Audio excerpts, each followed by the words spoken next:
Well, hello YouTube, and a warm welcome to the Essentially Crypto channel. My name is Ian, and as always, I'm your host. And today we're going to talk about interoperability of Veve, and do we really need it? What's the good and what's the bad, in my opinion, remember this. Yeah, let's go over to the main screen, shall we? So we can see what's going on, because there's been a few housekeeping things that we need to do. So let's have a look and see what's going on. So let's bring down that screen. And the first thing up is this. Frankenfat Productions have come up with a new game for Omi. It's a new Omi burning game. Now, I'm not sure if it's out yet. It says here might be a slight delay at release 24 to 48 hours. So I'm not sure if it's out yet, so you can't get it yet. There was an AMA on Twitter the other day. Obviously, I'm in Spain, so I managed to miss that. I did set a reminder on my my Twitter app, but unfortunately I was asleep at the time, so therefore I didn't get to see it. So I don't really know the ins and outs of it. I believe Frankenfat Productions is something to do with I Help Society, and that is a chap who, now if it's not, I apologise for that, and please put in the comments who it's to do with, but I'm just guessing because of the fact that he was retweeting out all the details. But I Help Society is a guy who's your good guy to go for your gems. If you haven't seen that video, I'll leave it at the end of the thing. It's how to buy your gems safely in the secondary market, and basically it means that you go to this guy because he is the #1 gem seller for Veve, and I believe he's the one who's come up with this idea, along with, you know, a few other people have done it as well. But Frankenfat Productions, he's coming out of a new game. Ecomi retweeted it the other day, and it should be out soon, and that is going to burn Omi the same as the other games do as well. So it's all great stuff, and it's all the community getting together and trying to burn as much Omi as possible. But let's move on to the next thing. And that is this. It's an Ecomi reminder that one of the games that is going to be burning Omi is, of course, Feeshes. This is a blockchain project. It's a great project to get into. If you haven't bought yourself a Feesh, probably a good time to at the moment, because of the fact that gas is super low, super low. Remember, you get all the airdrops every single month, and I've got hundreds of these things. Well, not hundreds, but I've got loads of these things now sitting in my OpenSea. Yeah, I just get all these different things, the Veve Lite and all that kind of thing, all as airdrops. So it's really cool, and you can put them in your fish tank, you can talk to your fish, and you can do all sorts of things. But he's going to cover all this kind of stuff anyway in the Ecomi Feeshes AMA, and that is going to be on Saturday, I believe, or oh no, today at 11 PM. So I guess you know, depending on where you are and all that kind of thing, could be Saturday, could be Friday, wherever it is. Make sure you tune in anyway. Go to the Ecomi website or the Ecomi Twitter, sorry, and make sure you you put a reminder so that you know all about it. And Box is going to go over all the details of Feesh and how it's going to burn Omi and what the prizes are up for grabs and all that kind of cool stuff. So yeah, check out the AMA. So here's the thing.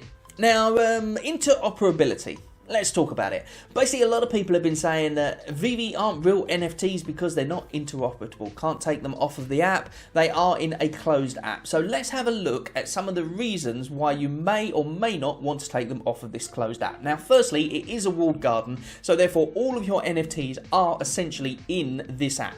Okay, at the moment, you cannot move them anywhere. But let's have a look at the bad things first of all. The bad thing about being able to move it is this, first of all.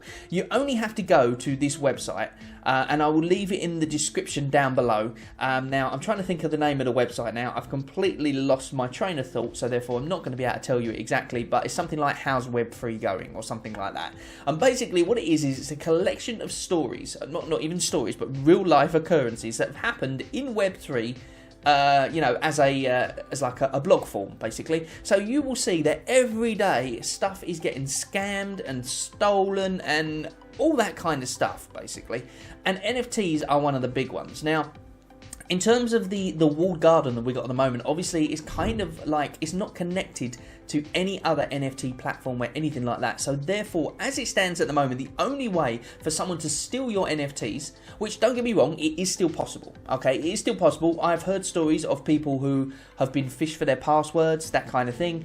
In fact, when Veve first started, before they had the 2FA on going to your email, when they first started with that, they actually had a spate of hackings, and I think it was something to do with phishing of the emails, that kind of thing, and then it was very easy for people to transfer the NFTs out and all that kind of stuff. Now, it is still possible, again, because all they have to do is they could hack your password, or they could phish it, or something like that. So bear in mind, this doesn't completely negate that at all, by any stretch of the imagination. But what I'm saying is, because it's in a walled garden at the moment, it means that you don't have them on your, like, MetaMask wallet, okay? Now, the way a lot of these phishing phishing scams happen is that they will put up a link to somewhere. Now, this could be in an official Discord, incidentally, or because the Discord's been hacked, this could be on a website, for instance, on a Twitter.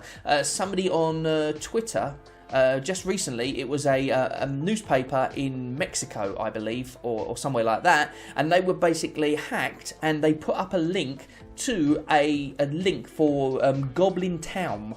So not Goblin Town, but Goblin Town with an M. And they basically said, oh, this is the new thing, get your free NFT here. And it's a verified account with over 5 million followers. So what happened was a lot of people clicked on it, and then when they did and they connected their wallet, any NFTs they had in their wallets were automatically drained. So therefore, now actually, funny enough, the attackers didn't get away with much, and I suspect it's because of the fact that this was directed at a newspaper, and because of the fact that the newspaper has 5 million followers, it doesn't mean to say they're all going to be into NFTs. So therefore, probably the people that did try and get the free one didn't have much anyway. So therefore, luckily, they didn't get away with a lot, but they still got away with a hell of a lot more than nothing. And the reason for that is basically because they put up this link, people clicked on it. Now, incidentally, if you are ever going to do any NFT stuff at all, any mints or anything like that, always open a new MetaMask wallet. Okay, it's very easy to do. You just go into the MetaMask settings, create new wallet, and you literally create essentially a whole new wallet, and you can use that wallet as a burner wallet. So once you've got your NFT, you can then move it around if you want to, and then you can get rid of that wallet and then create another one, and just keep on doing that, and then that way you're secure. So if you ever do need to connect to a site, make sure you're not connected with your wallet that you would use on a regular basis with all your NFTs stored on your OpenSea or anything like that. But anyway, I digress. So yeah, by being in a closed ecosystem, it means less of this will happen because of the fact that once you're able to move it onto your MetaMask wallet, for example, then it does mean that you're open once again to phishing scams and hacking scams and all that kind of thing. So that's a bad point. So let's move on to the next bad point, and that is this. You will no longer be able to do anything like this out of the app. So basically, the thing about the app, one of the things that people like about Veve, especially these guys here, we've got Get Richie there, who has done a great collage there, and we've also got, I believe that's Deadpoo Wow, or if not, at least they shared it. It's the Voltaholics. The Voltaholics on Twitter. Make sure you go and look at the Voltaholic stuff, or you'll see it popping up all over the place. Veve share it from time to time as well. It's absolutely brilliant. What they do is they take their NFTs and they create their own content based around it, basically. As you can see there, we've got I think that's the DeLorean. Yeah, I'm pretty sure it's really hard to tell because it's so well covered, isn't it? But it's the DeLorean, and it's got lightsabers on it, and you can see the Star Wars poster in the background. And basically, they bought all these NFTs, they put them in their showroom, and then they create their own content. Some people go as far as creating animated videos and that kind of thing. And this can all be done because of the AR capabilities that are in the Veve app. Now, bear in mind that once you get your NFT, say you have the DeLorean that at the moment is drivable, you can drive it around. Admittedly, it's not great to drive around. It is pretty difficult to do. I've tried it a couple of times, and you get bored very quickly with it. It's not like a remote control car. It's kind of cool. You know, I thought it would be a lot better, but unfortunately, you have to have it this way round instead of that way round. So therefore, you've got it in portrait mode rather than landscape mode. Your fingers, unless you've got a massive phone, I guess, and you're doing it on there, then your fingers are kind of close together. It's quite hard to control and sort of chase around it at the same time. So it is quite difficult to do, but the point is that even just that sort of thing, the fact that you can drive it, the fact that you can go in, you can get your NFTs and you can create your own content around them, means that you're going to lose all that. Well, now when I say you're going to lose it, I don't mean you'll lose it completely, because obviously you'll be able to put your NFTs in Veve still.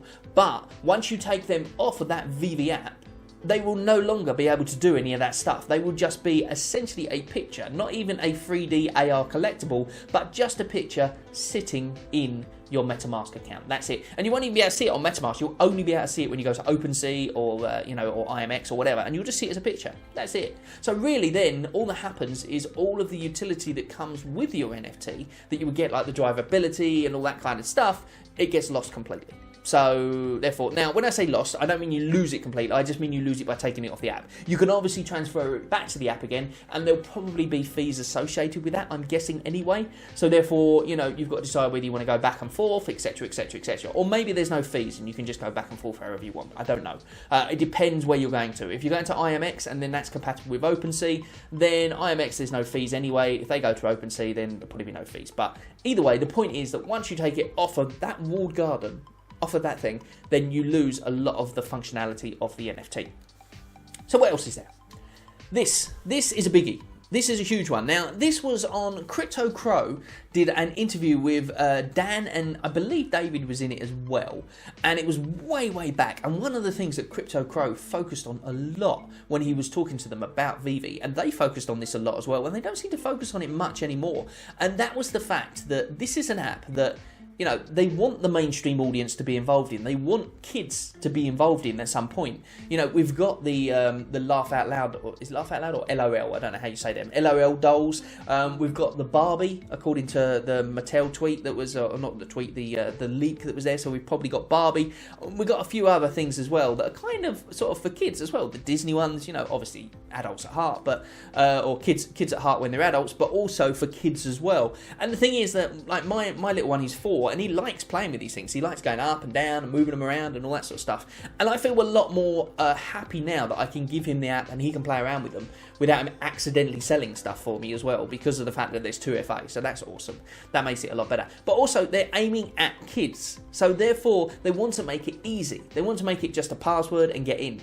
And the thing is that kids break things. They lose things. If you've got your phone and the kid's playing with it, and then, you know, or maybe they've got their own phone, maybe they're 10 or 11 or 12 or whatever your kid's age is, they've got their own phone and they've got their own Veve app, and they've got all of their NFTs on there, and then what happens is they go over the park and they lose their phone. When they get back home, you've then got to try and figure out how you can get those NFTs back. Now, they may not be worth a lot of money, but they're still worth some money. So therefore, or maybe you've got a really, really expensive one on there. You don't know, do you? But the point is that once they've lost their phone, that's pretty much it for them. Unless they've got like a, you know, a 12-code passphrase and blah, blah, blah, if you're on MetaMask. However, with Veve, all you need is your password, and you can log in from any phone and you're back in and you're good to go.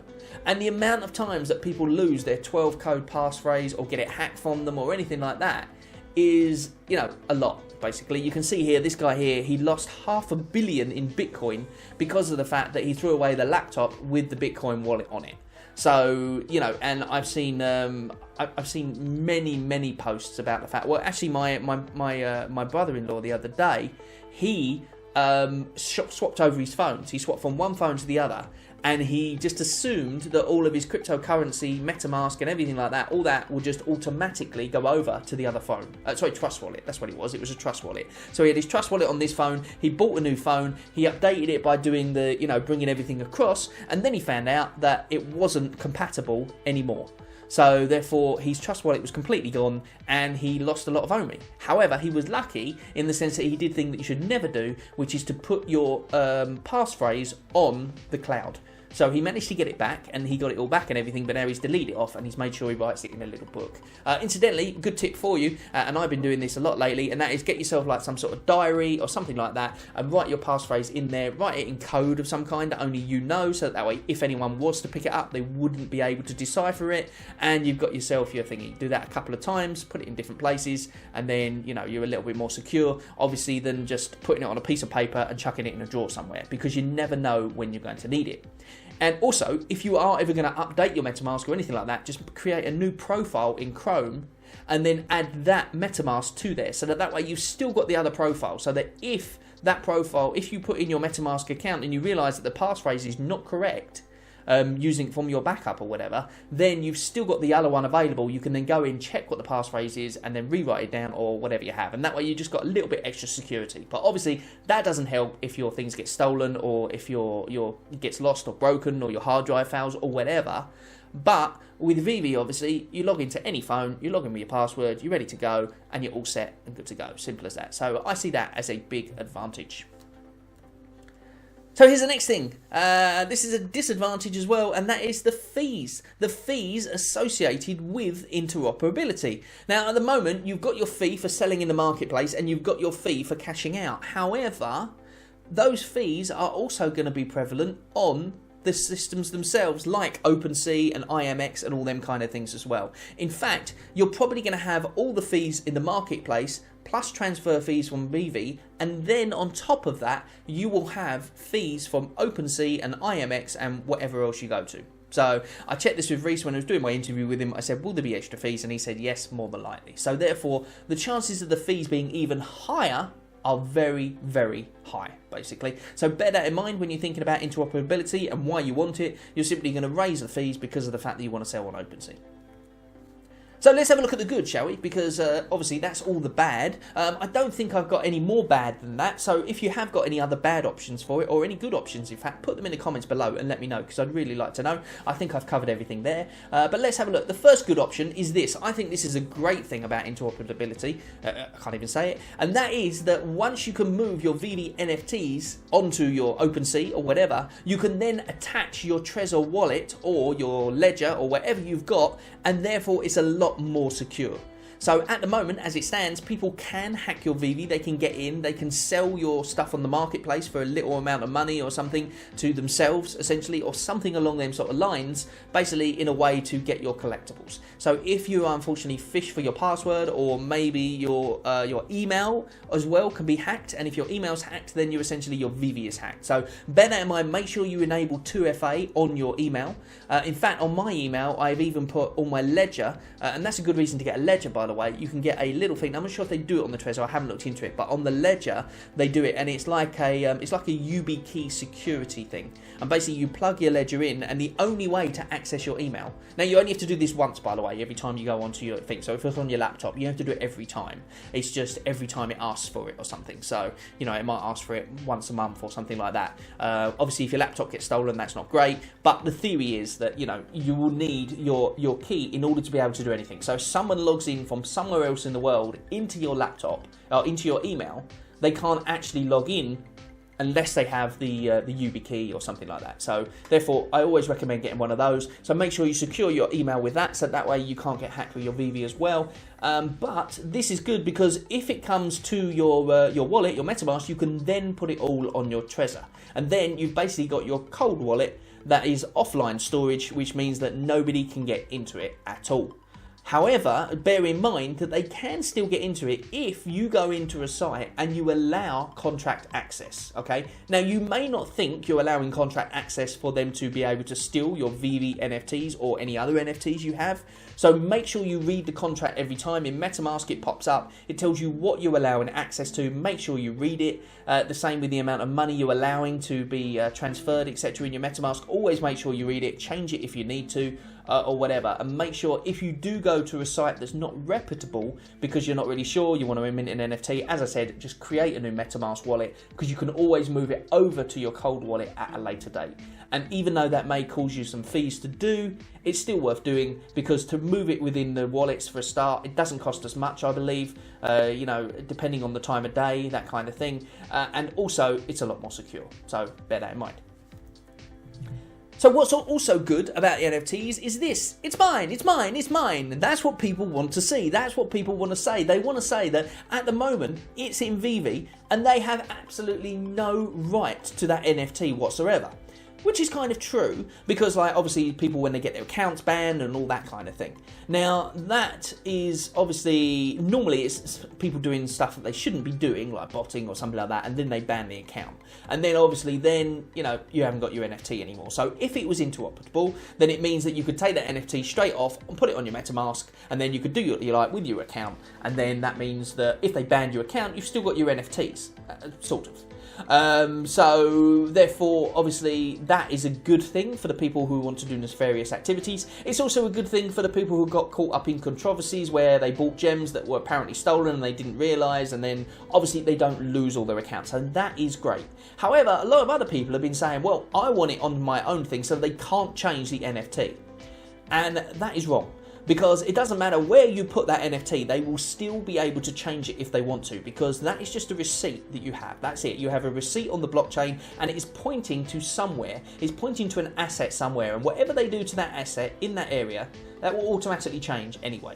So now there may be a button in the future that they can flick across, which incidentally will be inside the Veve app, that you can then change it and you can decide whether or not you want to update or not want to update. But the point is that just because you have that on your MetaMask, it does not mean, or on your OpenSea account, which is essentially your MetaMask, or any of them things, or any of the wallets, it does not mean that that you own that NFT outright and nothing will ever happen to it. It basically means that you own the ability to be able to look at that NFT in the space that it's in. If they change it in that space that it's in, it will still change. Okay, so bear that in mind. It also means that yes, it's yours.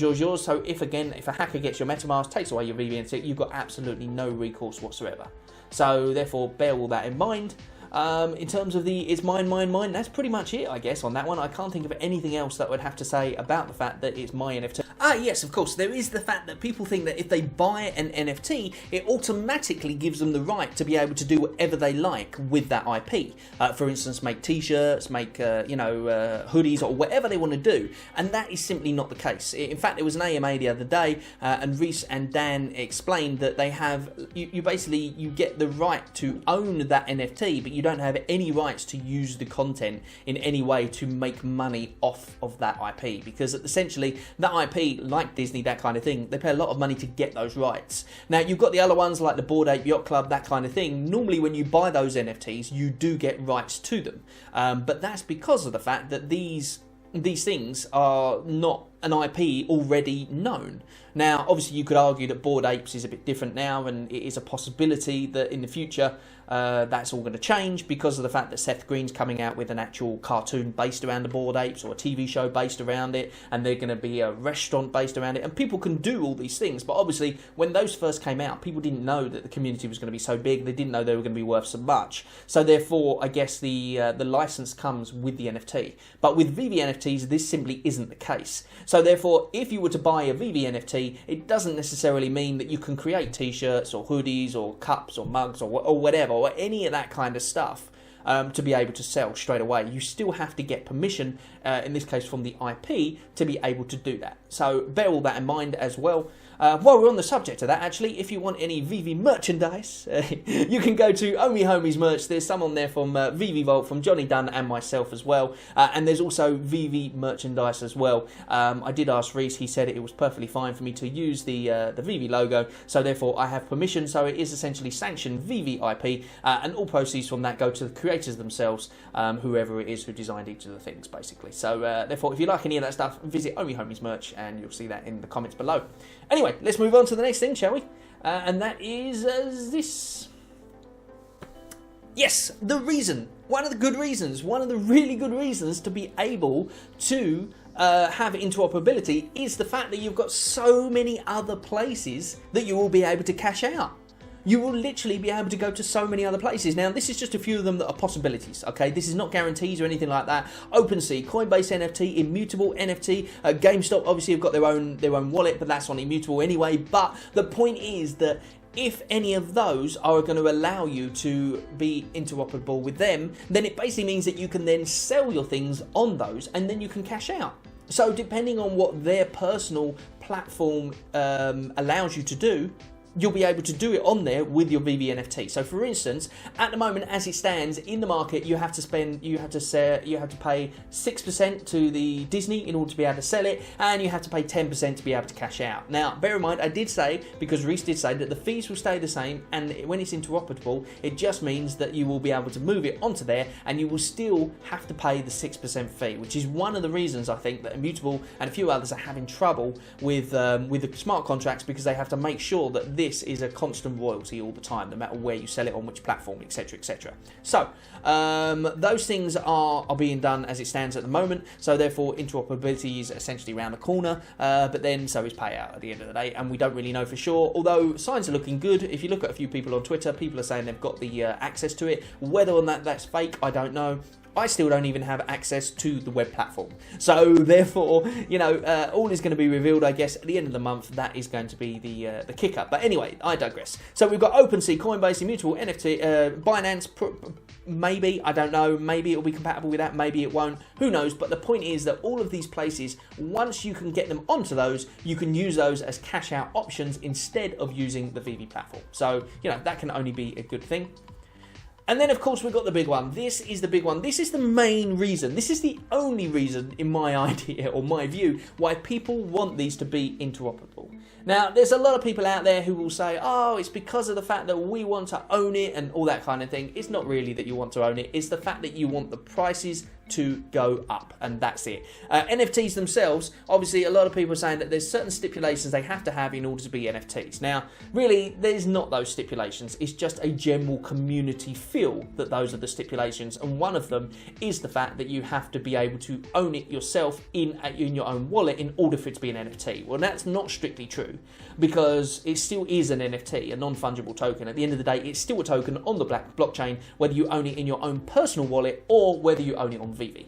And as we tried to go through some of the reasons to leave it on Veve or some of the reasons to interoperability, this to me is the main one. This is the only reason I want it to be interoperable, and that is because I really struggle saying that word, and that is because of the fact the ETH wows, or the wows in general, just anyone who wants to buy it.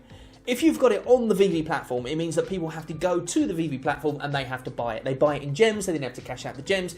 It's a lot of faffing around. It is really, well, it's easy because of the fact that they can just buy the gems with credit card and then they're ready and good to go. But in terms of the cash out, there's no cash out at the moment, you know, so therefore people are like, well, what's the point of this? There's no point. If I can't buy anything, if I can't cash it out, at the end of the day, I don't want to buy anything yet until that's the case. And a lot of my friends have said the same thing. Now, I got in early, I got quite a few of the grails, I'm holding on to them at the moment, I'm not doing anything with them. Now, admittedly, a lot of those grails have now gone down in price, like massively, and I wish I'd sold when it was way up the top. But at the same time, I'm secure in the future of Veve, and I think it's going to go big at some stage, especially when we get interoperability. So therefore, when we do get that, you're going to get people who have been on OpenSea, you're going to get people who have been buying Ethereum when it was like $30. You're going to get them who are going to have loads and loads of Ethereum. You're going to get the people who have Bored Ape Yacht Club, monkeys, and then or apes, shall I say, and then they're going to sell one of those, and then they're going to plunge into Veve and get as much stuff as they can from Veve because it's an IP that they know. And therefore, when people have IPs that they know, they're more likely to see it as a store of value. Like the comics and that kind of thing. In the real world, they sell for millions of dollars, and on Veve, currently, it's going for about $50,000, I think, something like that. So therefore, if you think it sold for millions there, 50,000 on Veve, then obviously it's got a long way to go. Now, you could argue that it's not the real world, so therefore it doesn't matter, and it's true because comics degrade over time, and the ones that are in better condition keep their condition, whereas the ones on Veve will never degrade over time because of the fact that they are NFTs at the end of the day, unless they put that function in. But as it stands at the moment, the main reason to be able to get interoperability is because of the fact that the prices, in theory, should go up a lot. Because of the fact that a lot of people will be buying it, it'll become more scarce, and more people will want these things. Simple as that. It also gets it out to another market. If you go to a small local shop and you can buy oranges, and then those same oranges are then sold in a big supermarket, and then another supermarket and another supermarket, more people can buy those oranges. However, if it's just in a little shop, and only people that can get there are the people who are local, then it means you'll sell a few oranges. So it's exactly the same process, the same with the NFTs. The more places that we can get out to, the more likely is that more people will want to buy it, and therefore the more likely is that the prices in turn will go up. And that is what I think is the reason, my word up disappeared then, that is the reason that I think that most people want interoperability. So, you know, that's just my 2 cents on it. Please let me know in the comments below if there is another reason that you can think of why people really want the interoperability. Hopefully I've gone over the good and the bad here and given you an idea of whether it's a good thing or a bad thing. Honestly, the reason I want interoperability is because of the fact that I would like the prices to go up, because eventually I would like to sell my NFTs. However, I would like to stay inside the Veve app for the security of it. Simple as that. So, you know, it really is a swings and roundabouts. But then at the same time, if they become interoperable and I can put them on my ledger or something like that, then maybe I'll be even more secure there and I would feel a lot safer. Because at the moment, I've got all my OMI on the Veve app. Now, you can't take it out at the moment, so that's kind of... Well, no, you can actually now. You can. You can use the bridge to take it out. I haven't. I've left it in there. So if I get hacked, then someone could easily take out my, my measly amount of OMI that I've got in there. But the point is that when it was on my ledger or my Trezor device, then I felt a lot more secure with it being there. So therefore, but you know, it is what it is. But anyway, I digress. Thank you very much for joining me today. Don't forget, if you want one of these NFTs, there it is just there. This is a little NFT of me. That's it. And there's not much going on with it at the moment. I haven't done anything else. I've done one of Brockman Blockchain, and I've done one of me, and I'm going to do some other Veve influencers as well. And basically, if you get one of those, it's completely free anyway. It's on Matic. It's pence to be able to mint one. If you would like one, then drop a message in the comments below, because I did say contact me on Twitter. Some people contact me on Twitter, and it goes to my spam folder automatically. So it means I either don't get to see it, or I don't get to see it for a while, unless I occasionally look in my spam folder. So make sure you drop a comment in the box below. And just say that I want one or something like that, and then contact me on Twitter, and then I can drop you the link. I think that's the easiest way to do it. I don't want to drop the link here in the video, because otherwise I'll just get everyone minting them for free and getting them because they are free at the end of the day, and then that means that the community who I know and love, who you guys out there, don't get to get one for free, and then get the other cool stuff that comes with it, which will be coming in the future, because we haven't sold out yet. Essentially, I think we've done about 1,000. There's 1,000 in total. We've done about 100 or 200 and something of them, maybe more. I can't remember how many, but the point is that people are minting them. So if you would like one, it's completely free. All you have to do is drop a comment in the box. But thank you very much. As always, don't take any of this as financial or investment advice in any way, shape or form. I don't really know what I'm talking about. I'm just putting my little points across as to what I think will be good and bad about the Veve interoperability. Because your crypto can go up, it can go down, it can make you loads of money, or it can completely die and you can completely lose your shirt. But that is essentially crypto. Thank you very much, and I will see you on the next one. Bye-bye for now.